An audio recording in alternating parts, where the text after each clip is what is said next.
Le voyage magique de Myriam avec le ballon rouge. Myriam, en explorant le grenier poussiéreux de sa vieille maison, découvre un curieux ballon rouge caché sous un tas de vieux livres et de jouets oubliés. La couleur vive du ballon contraste fortement avec la grisaille environnante. Intriguée par sa trouvaille, elle décide de le gonfler.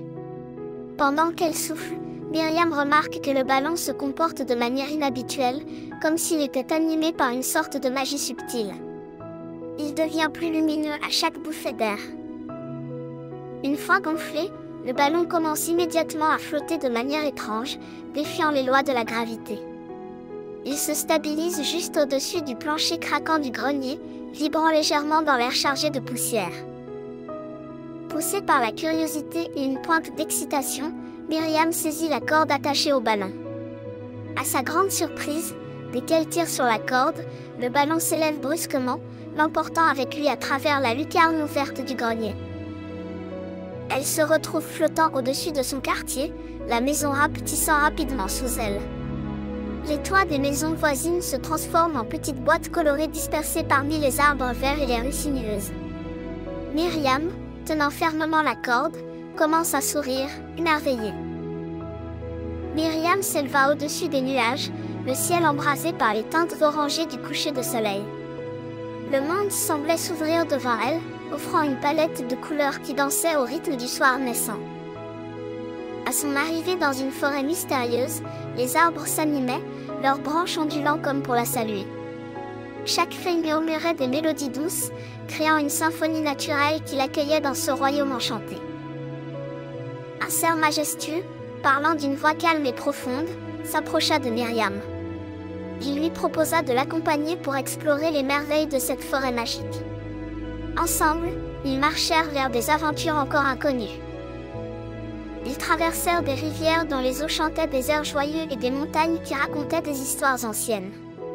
Chaque pierre et chaque cours d'eau semblaient vivants, vibrants d'énergie et de mystère. Au détour d'un sentier, une troupe de singes les accueillit, jouant des tambours et des flûtes fabriquées à partir de bois de la forêt. Myriam écoutait, fascinée, les mélodies exotiques qui remplissaient l'air, éveillant en elle un sentiment de liberté et d'émerveillement. Myriam, émerveillée, franchit les portes d'un château scintillant construit de cristaux multicolores. Chaque salle rayonne d'une lumière féerique, reflétant les couleurs de l'arc-en-ciel.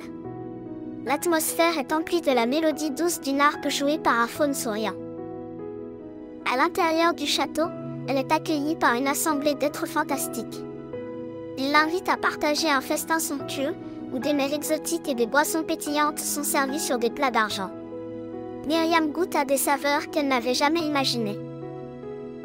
Après le festin, la reine des rêves apparaît dans un tourbillon de lumière dorée. Elle est majestueuse, vêtue de voiles éthérées qui flottent autour d'elle. Myriam, impressionnée, reçoit de ses mains un sac de poussière d'étoiles, un cadeau précieux pour son voyage. Quittant le château, Myriam se trouve bientôt sur une plage au sable doux comme du duvet. Le crépuscule peint le ciel de teintes roses et violettes, et l'air marin est frais et revigorant.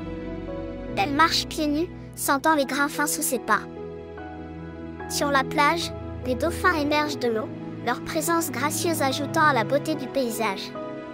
Ils parlent à Myriam de l'importance de rêver, de croire en l'impossible. Leurs voix sont comme des mélodies, douces et rassurantes, qui l'encouragent à poursuivre ses aventures. Myriam arriva sur une île flottante où des oiseaux aux plumes éclatantes l'accueillirent avec des chants mélodieux. Ils lui enseignèrent la chanson de la joie, une mélodie qui remplissait l'air d'une énergie légère et pétillante, élevant son esprit. Guidée par le ballon rouge, elle se dirigea ensuite vers le nord, loin des terres chaudes de l'île. Là, sous le ciel nocturne, elle fut témoin d'une aurore boréale, spectacle de lumière dansante qui peignait le ciel de couleurs vives et fantomatiques. Au milieu de ce tableau naturel, un ours polaire approcha Myriam.